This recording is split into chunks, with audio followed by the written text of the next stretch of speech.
કેમ છો? આપણી સાથે ત્યારે ભારતીબેન છે, તેમને સ્કોલિયોસિસની તકલીફ હતી, એટલે કે સ્પાઇન આખી આડી થઈ ગઈ હતી.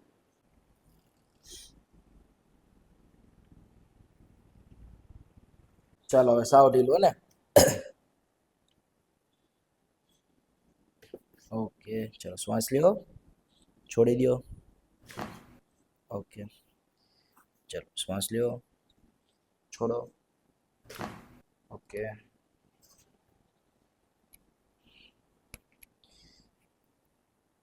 શ્વાસ લેવાનો, છોડો. ઓકે, ચલો breathe in, out, breathe in, out.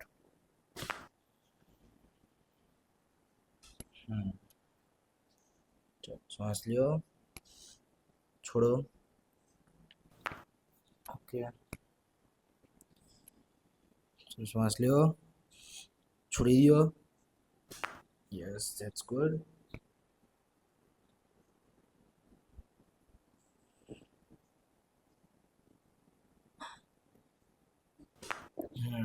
ચલો મારી બાજુ ફરી જાઓ. રિલેક્સ, ઊંડો શ્વાસ લેવાનો, છોડો. ઓકે, સીધા સુઈ જાઓ.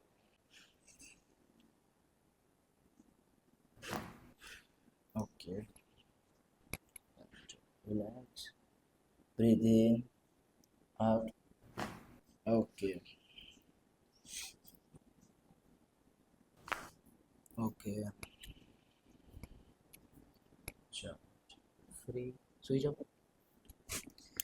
શ્વાસ લ્યો, છોડો. ઓકે, શ્વાસ લ્યો, છોડો. ઓકે, શ્વાસ લ્યો, છોડો. લાગ્યો છટકો? ક્યાં લાગ્યો? ઓકે, બેસી જાઓ. ચાલો ચાલો તો હવે